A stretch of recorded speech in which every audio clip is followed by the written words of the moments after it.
Agora nós vamos para o grande debate aqui no Expresso CNN. A partir de agora, temas relevantes com visões diferentes sobre o mesmo assunto. Tudo para que você construa, então, a sua opinião. Após os pedidos de acesso a gravações e documentos da Operação Lava Jato feitos pela subprocuradora Lindora Araújo, braço direito de Augusto Aras, surgiu uma crise no grupo de trabalho da operação. 4 procuradores pediram afastamento. Augusto Aras afirmou que a Lava Jato não é um órgão autônomo do Ministério Público. Já o procurador Deltan Dallagnol disse que é necessário garantir a independência. O tema de hoje é: a Procuradoria-Geral da República está interferindo na Operação Lava Jato? Os nossos debatedores são Augusto de Arruda Botelho, advogado especialista em direito penal. Boa noite, Augusto. Boa noite, Mona Lisa. Boa noite, Caio. E Caio Coppola, bacharel em direito e comentarista político. Boa noite, Caio. Boa noite, Mona Lisa. Boa noite, doutor Augusto. Boa noite ao espectador da CNN. Começamos então com você, Caio. Suas primeiras considerações, por favor. Bom, a questão aqui, Mona Lisa, não é a interferência da PGR na Lava Jato, até porque o procurador-geral, ele é o procurador natural do Ministério Público na esfera do STF, do STJ, do TSE. Claro que, em razão aí do volume de trabalho, ele compartilha, né, essas atribuições, essas prerrogativas com os seus subprocuradores delegados. Mas o ponto é que a PGR atua nos casos da Lava Jato no âmbito desses tribunais superiores, né? E é óbvio que isso interfere na operação. Portanto, o que causa preocupação, na verdade, não é a interferência da PGR na Lava Jato, mas a possibilidade de uma interferência indevida, especialmente na primeira instância, que historicamente apresenta os melhores resultados judiciais e financeiros, né, no combate à corrupção. E a forma mais óbvia de você interferir indevidamente na operação é fazer o que o então senador Romero Jucá, flagrado numa escuta, chamou de estancar a sangria, né? Ou seja, deter os avanços ou até mesmo frear a Lava Jato. O Jucá ele afirmou o seguinte: tem que mudar o governo para estancar essa sangria. Ironicamente, o que naquela época soava um pouco conspiratório, até meio distante, hoje é uma realidade presente. Alguma dúvida, né, que a Lava Jato perdeu força por obra das elites do Congresso, da imprensa e da Justiça? Vamos começar pelo Legislativo.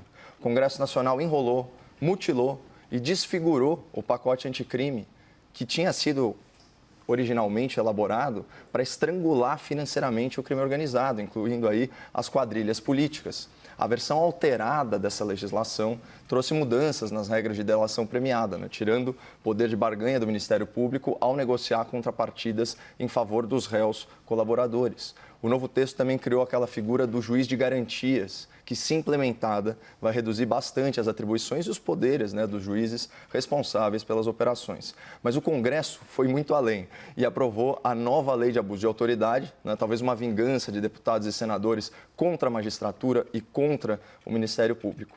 Agora, as nossas autoridades judiciais estão mais vulneráveis a ações criminais movidas, vejam só, pelos próprios criminosos. E aqui um parênteses muito importante. Todas essas leis bandidólatras, todas foram sancionadas pelo senhor presidente da República. Isso em total desacordo com a sua linha de discurso.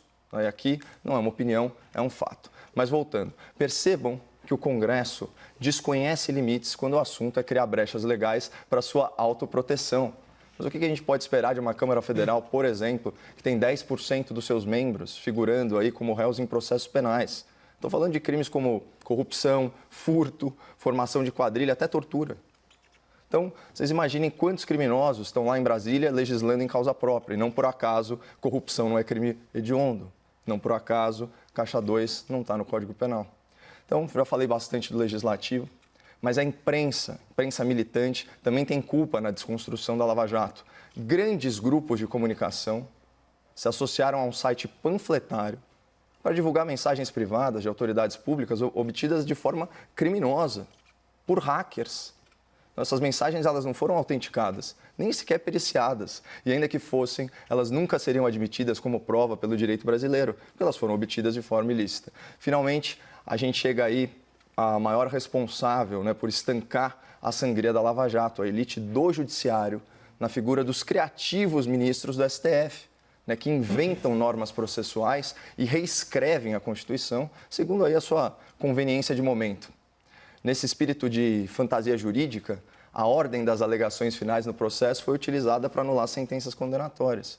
E o Brasil também se tornou o único país do mundo que não prende após julgamento em segunda instância.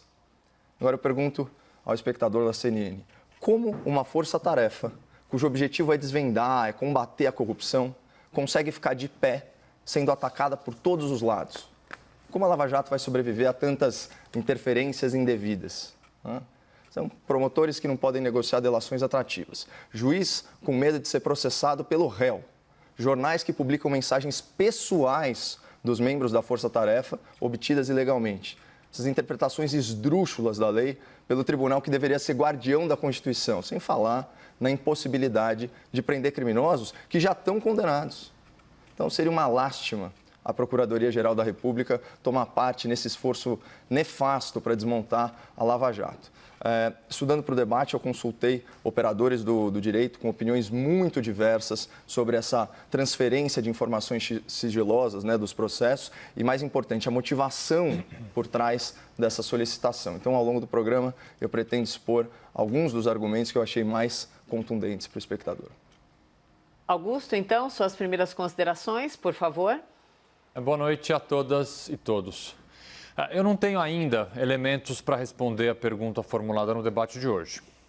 Mas apenas pelo fato dessa pergunta estar sendo feita e principalmente pela forma como foi feita, é inevitável endereçar na minha fala inicial algumas reflexões. A pergunta é se a PGR estaria interferindo na Operação Lava Jato. A Procuradoria-Geral da República é o órgão máximo do Ministério Público Federal. Tem entre suas atribuições a fiscalização do cumprimento de princípios e normas internas da instituição, dentre outras várias responsabilidades.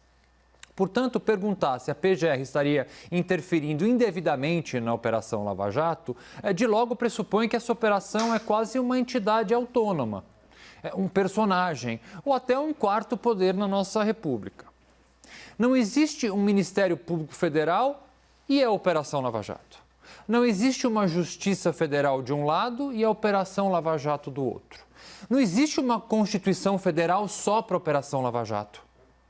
O juiz Sérgio Moro não era o juiz universal do Brasil para julgar todos os casos de corrupção. A Operação Lava Jato foi uma dentre centenas de operações policiais feitas em nosso país. Uma operação que teve e ainda tem vários méritos. Aí o principal deles foi desnudar um gigantesco esquema de corrupção em nosso país. Mas não em razão disso, ela deve ser tratada como algo à parte, como algo que deve ser blindado, escondido e protegido a qualquer custo. Até porque a Operação Lava Jato não é apenas o trabalho do Ministério Público Federal do Paraná e da Justiça do Paraná. Há outras centenas de profissionais do Ministério Público Federal de São Paulo, no Ministério Público do Rio de Janeiro, no Ministério Público do Distrito Federal, na Justiça Federal de todas essas localidades e na Polícia Federal em todo o Brasil. São eles diretamente tão responsáveis quanto os procuradores do Paraná pelas investigações e processos ocorridos nessa operação. A Procuradoria-Geral da República, em suas várias gestões ao longo dos anos da operação, teve e tem seu importante papel na investigação e nas denúncias oferecidas contra autoridades com prerrogativa de foro. Portanto, a pergunta do debate de hoje parte de uma premissa que, apesar de estar de alguma forma no imaginário da sociedade, ela é equivocada. Não existe no Brasil a Operação Lava Jato do Paraná. Não existe o Código de Processo Penal Paranaense. A Lava Jato não foi julgada por uma Constituição editada em Curitiba. A Operação Lava Jato são centenas de investigações e processos espalhados por todo o país. E todos eles são pautados por uma só lei, a Constituição da República Federativa do Brasil. Agora, voltando ao tema do debate. Se há algum tipo de interferência, então, da PGR na Operação Lava Jato. Eu volto a afirmar que ainda não tem elementos para dizer ou não se isso está acontecendo. E minha análise ela vai se dar exclusivamente com base nas notícias que foram divulgadas. Segundo consta, a Procuradoria-Geral, no exercício de suas atribuições, encaminhou ofícios ao Ministério Público do Rio de Janeiro, de São Paulo e do Paraná. Ofícios esses com pedido de informações sobre a dinâmica, andamentos e acervos dos processos em trâmite nessas cidades. São Paulo e Rio de Janeiro, mais uma vez, seguindo essas notícias, responderam aos ofícios. Já o Ministério Público do Paraná, Federal do Paraná, adotou uma postura completamente diferente. De forma reativa e bastante dura, alguns procuradores, inclusive não observando o necessário sigilo nesses casos, saíram correndo para as redes sociais se dizendo, de certa forma, perseguidos. Publicaram até notas oficiais negando algumas graves afirmações, e essas eu pretendo tratar ao longo do debate, sobre a existência, inclusive, de gravações telefônicas não autorizadas pela Justiça em ramais do Ministério Público Federal do Paraná. Todo esse imbróglio fez com que procuradores requisitassem à Corregedoria Geral do Ministério Público Federal a instauração de uma sindicância para investigar essa suposta ingerência da PGR em seus trabalhos. Por outro lado, a PGR soltou uma nota bastante dura, dizendo que está apenas fazendo seu trabalho e que todas as comunicações seguiram o protocolo normal nesse tipo de situação. O fato é que nessa briga ninguém ganha. O país não ganha, a justiça não ganha, o necessário e constante combate à corrupção não ganha, mas principalmente quem é afetado é a verdade. E é necessária a apuração para sabermos se houve irregularidades na condução dos trabalhos da Lava Jato. É tão importante investigar um crime quanto eventuais abusos cometidos por autoridades públicas para a elucidação desse crime. Nenhum crime é grave e grave o suficiente para justificar o atropelo da lei. Nenhuma operação policial é grande demais para desrespeitar direitos e garantias fundamentais. E nenhum procurador da República, mesmo com um grande número de seguidores no Twitter, pode fazer com que ele seja imune às leis do nosso país. Não façamos pré-julgamentos e tenhamos sempre em mente como norte a presunção de inocência. Mas é um fato concreto que há tempos, denúncias, principalmente as evidenciadas nas trocas de mensagens entre procuradores e o ex-juiz Sérgio Moro, que precisam ser apuradas. Para o bem, inclusive, da importantíssima instituição que é o Ministério Público Federal, elas precisam ser investigadas com a mesma rapidez e profundidade que muitos crimes da Operação Lava Jato foram. Ninguém, absolutamente ninguém está acima da lei. Ela vale para todos e principalmente para aqueles que durante tanto tempo se vangloriaram do título de paladinos da justiça. Vamos então ao debate. Augusto e Caio, por favor. Bom, como eu disse no final dos meus argumentos iniciais, eu consultei aí alguns operadores do direito e o que eu percebi foi uma corrente, né, dentro do Ministério Público que tem uma percepção bastante cautelosa, vamos dizer assim, em relação à figura do Dr. Augusto Aras. Né? Isso por quê? Porque essa nomeação ela causou muita estranheza, né? Inclusive no meio jurídico, porque o Dr. Aras ele tem uma afinidade não só com o grupo político do Centrão, mas também com a esquerda. Né? Ele se referia à presidente Dilma Rousseff como presidenta, ele era muito leniente quando se tratava aí de questões relacionadas ao Movimento Sem Terra, ele também tem alguns discursos que a gente poderia caracterizar como antipolícia e esse tipo de coisa. Tem outro aspecto também, né? Como ele entrou na carreira antes da promulgação da Constituição de 88, é facultado a ele exercer a advocacia. Né? E muitos membros do Ministério Público falam que ele não tem alma de promotor, ele tem alma de advogado. E aqui tem uma distinção importante, né? Quando a gente fala, por exemplo, em procuradoria ou no procurador de justiça, né? É aquele que busca, mas o procurador também é aquele que media conflitos e que resolve situações para outras partes. Então, uma questão mais de negociação. Então, essa distinção é muito importante. E, finalmente, né, o Dr. Augusto Aras, isso foi muito criticado pela oposição à época, né, embora isso não seja uma lei, isso é praxe, né, ele estava fora da tal lista tríplice, né, do Ministério Público Federal. Então, portanto, ele foi escolhido fora, né, da recomendação e da eleição dos seus pares. Vamos lembrar que esse processo ele inclui debates internos, né? Então, uma certa depuração. Não, Augusto Aras não faz isso. E quando a gente pega realmente os casos da Lava Jato lá em Brasília, né, muitos procuradores falam que eles estão sendo engavetados. Por exemplo, na época vamos voltar 2 procuradores, na época do Janot, né, polêmico ex-PGR, ele tinha 12 procuradores assessores para cuidar, né, das questões do âmbito do Lava Jato. Agora eram 5, né? Saíram 4. Né? E quem ficou era por teletrabalho, ainda por cima. E me preocupa muito a nota a qual o Dr. Augusto fez referência no seguinte trecho, abre aspas, isso o Dr. Aras falando. Com a redução natural dos trabalhos no grupo da Lava Jato, decorrente de fatores como a restrição de foro determinada pelo STF, a demanda existente continuará a ser atendida por assessores e membros auxiliares remanescentes, sem qualquer prejuízo para as investigações. É óbvio, quando você tem uma redução drástica de pessoal, ainda mais de pessoal qualificado, que está inteirado dos processos, é claro que isso traz morosidade. E morosidade traz o quê? Impunidade, injustiça, a gente já falou disso. Então, essa é a percepção, né, de muitos colegas do Dr. Aras no Ministério Público. E aqui eu remeto ao enunciado, quando fala de acesso a gravações. Isso é uma questão interessante, porque quando os procuradores e alguns membros da Força Tarefa, o Dr. Augusto sabe disso, estavam sendo ameaçados, né, na sua segurança, na sua incolumidade física, não só sua, mas também da família, né, foi feito todo um aparato para gravação de ligações nos terminais da Lava Jato lá em Curitiba. Então é óbvio que também nesses terminais estão todas as comunicações telefônicas feitas por membros da Lava Jato. Então, qual que seria uma segunda intenção possível? Tentar achar pelo em ovo, né? Então, aprender, vamos dizer assim, todo esse material, passar um pente fino por ele para ver se acha alguma coisa. Então, sou um pouco conspiratório? Sim, mas foi uma coisa que eu levantei aí ao longo dessa tarde entre alguns operadores do direito. Antes de voltar especificamente ao tema, Caio, eu só gostaria de fazer duas observações sobre a sua fala inicial. A primeira diz respeito ao juiz de garantias.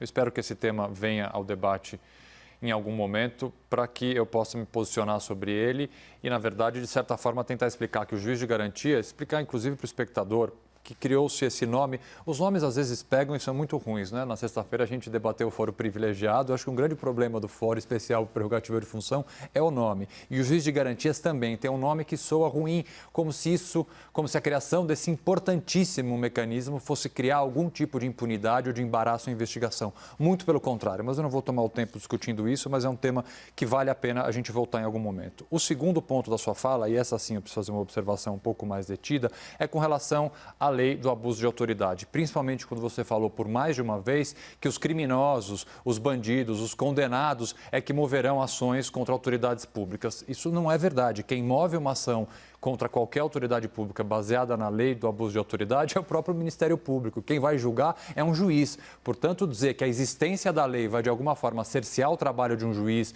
de um policial ou de um procurador é, ao fim e ao cabo, dizer que nós não confiamos nas autoridades que vão oferecer denúncias contra eles, que são procuradores, são promotores de justiça e são juízes. Quem move uma ação de abuso de autoridade é o Poder Judiciário, é o Ministério Público, não sou eu, não é você, não é o espectador. Portanto, achar que essa lei por si só ela vai de alguma forma cercear e colocar aí uma pecha ou colocar, de certa forma, uma ameaça à investigação e à punição é simplesmente desconhecer uma regra básica do processo penal que fala que o próprio Ministério Público é o que move uma ação. Com relação, especificamente, vamos voltar aqui ao tema.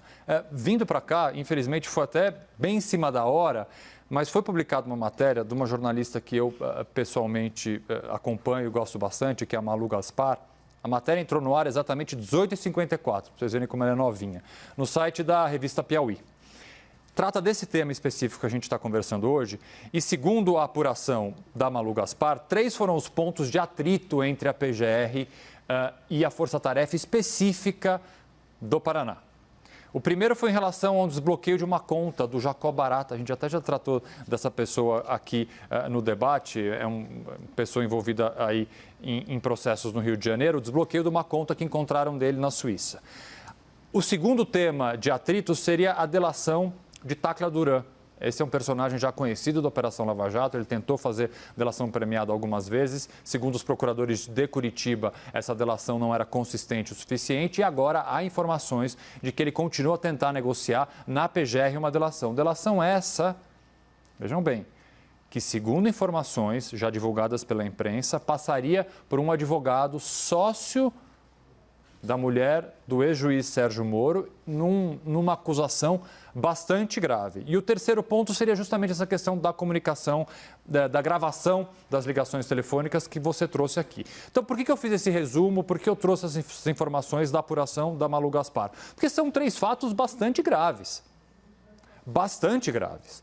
Né? Uma divergência sobre desbloqueio de uma conta com 33 milhões de euros. Eu nem sei fazer essa conta, porque eu sou ruim de matemática, mas eu tenho certeza que é uma fortuna em reais. Então, são temas bastante graves. E eu concordo com você, Caio, nesse ponto.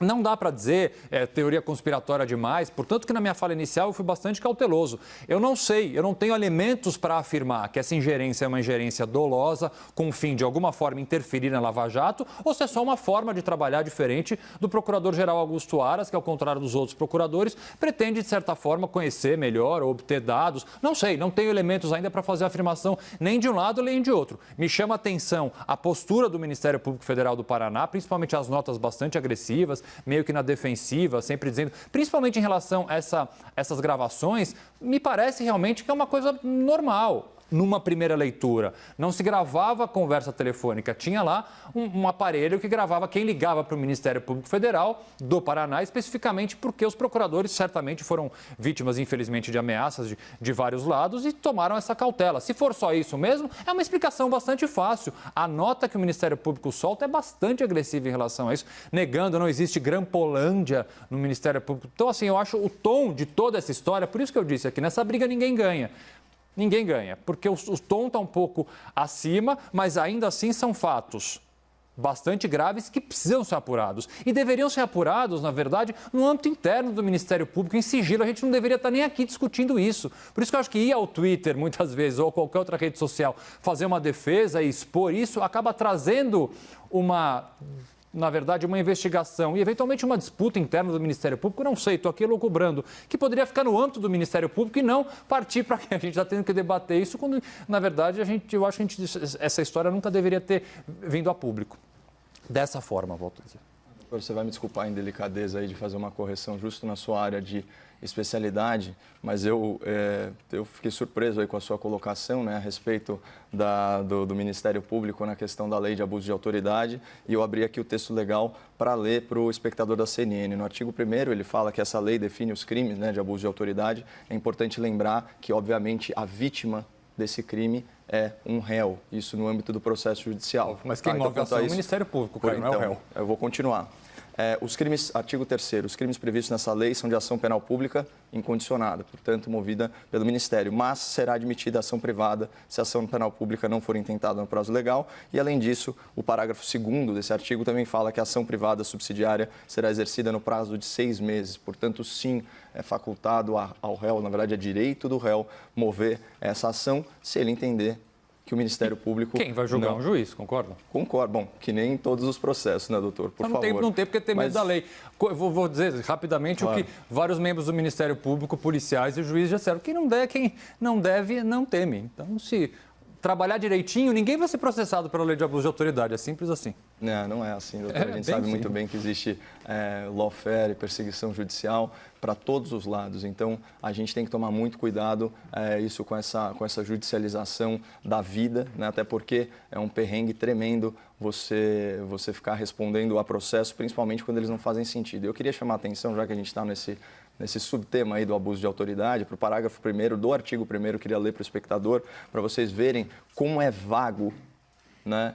Como é vago e arbitrário esses dispositivos legais aí da lei do abuso de autoridade. As condutas descritas na lei constituem crime quando praticadas pelo agente com a finalidade específica de prejudicar outro ou beneficiar a si mesmo ou a terceiro. Olha que vago isso. Ou ainda por mero capricho ou satisfação pessoal. Então, assim, isso é uma palhaçada, sabe? Como que num texto legal, né, num direito posto, você tem uma questão tão subjetiva, isso já mostra que essa legislação não presta, mas está aí, é vigente, fruto aí do nosso Congresso e também da sanção presidencial, não podemos esquecer disso. Agora, voltando à pauta aí do tema e falando também da politização da PGR, né, a gente teve um outro caso de demissão em massa que foi emblemático, né, a Raquel Dodge, se não me engano, na última semana dela, então a ex-PGR, ela arquivou a investigação contra o presidente do Supremo Tribunal Federal, o senhor Dias Toffoli, e também contra o presidente da Câmara, o senhor Rodrigo Maia, talvez na ânsia de ser reconduzida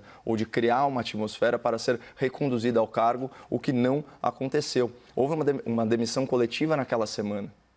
E depois os procuradores foram persuadidos a voltarem para suas posições originais. Tem também o caso do ex-coordenador da Lava Jato, né, o doutor José Adonis. Ele não aguentou 6 meses nessa gestão da PGR. Agora está a nova coordenadora, que é a doutora Lindora, que, pelo que eu constatei, é amiga pessoal, perdão o pleonasmo, do doutor Aras. Então, você imagina que ela faz uma visita, ela baixa em Curitiba, solicitando aí os arquivos sigilosos, incluindo as gravações, né? O que gerou aí uma certa insegurança por parte das intenções, né, desse pedido. E vamos lembrar que agora é outro contexto político, porque a Lava Jato, né, ela está muito associada à figura do ex-juiz federal, o senhor Sérgio Moro. E agora ele é um candidato presidenciável. Né? A gente está falando de uma figura que, segundo as últimas pesquisas, tem mais de 15% da intenção de voto. Não, acho que mais de 10% das intenções de voto. Então, de qualquer forma, isso adquire contornos políticos. Às vezes, para afetar, né, para desgastar a imagem desse candidato potencial, você ataca a obra dele ou a obra com a qual ele é identificado, que é a Lava Jato. Isso é um grande erro. Né? Eu peço aí ao espectador da CNN que não faça essa confusão, porque a Lava Jato tem resultados aí magníficos, né, no combate à corrupção, e ela é muito maior que qualquer personalidade que tenha dela participado. E a questão que a gente tem que se perguntar é qual a utilidade da solicitação dessas informações sigilosas. Esse é o X da questão. A gente está falando de uma operação em sistema de força-tarefa. Portanto, realmente para dar celeridade aos processos, porque os processos são conexos ou é o mesmo processo, enfim, em instâncias distintas. O que exatamente que ela estava buscando? Qual a utilidade, né, prática dessa solicitação? Até porque a procuradora disse que foi a mando, né, da corregedora que ela foi lá, e essa história não está muito clara, porque há uma divergência muito grande nas versões entre a corregedora e a procuradora. Então, mais um elemento aí que sustenta, de certa forma, a argumentação de que, enfim, tudo isso tem uma motivação ulterior. É só uma interrupção rapidinha aqui para a gente colocar mais um elemento antes dos argumentos finais. Nós fomos procurar, né, Augusto Aras, se houve prejuízo sobre a saída desses 4 procuradores da República, e a resposta dele é a seguinte: como acabei de receber, quero dar esse alimento para vocês. Restaram 8 assessores e 3 procuradores da República para inquéritos, 3 para execução de colaborações e 2 para ações penais em cursos. E agora, então, com essa informação para os argumentos finais. Vamos lá. Só um breve comentário. Sim. Então, em outras palavras, o que o doutor Aras está falando é que perder 4 procuradores da República em um mês não vai fazer diferença para a celeridade dos processos Lava Jato. É muita cara de pau. Já vamos para os argumentos finais, então. Augusto, com esses elementos, e depois Sim. o Caio complementa, porque tem um tempinho para cada um. Por favor. Claro. Eu concordo com o Caio que há uma divergência de notas oficiais, o que é absolutamente curioso, né? Como é que a PGR faz uma afirmação e o Ministério Público Federal do Paraná afirma uma coisa completamente diferente publicamente. Por isso que eu volto a dizer, essa, desculpa a expressão, lavação de roupa suja em público não é boa para ninguém. Para absolutamente ninguém. Como também não é boa para ninguém a ingerência política em investigações ou no Ministério Público Federal ou na Justiça. De certa forma, essas instituições, as instituições, e não um pedaço dessas instituições, deve sempre estar blindado a esse tipo de influência prejudicial. Toda e qualquer investigação e todo e qualquer julgamento, ele deve, por princípio, ser completamente imparcial. Portanto, quando a gente vê, por exemplo, essa é a nota oficial da PGR, dizendo o seguinte, que a medida de pedido das informações tem respaldo e decisão judicial que determina o compartilhamento de dados sigilosos com a PGR para utilização em processos do STF e do STJ. Faz sentido essa manifestação.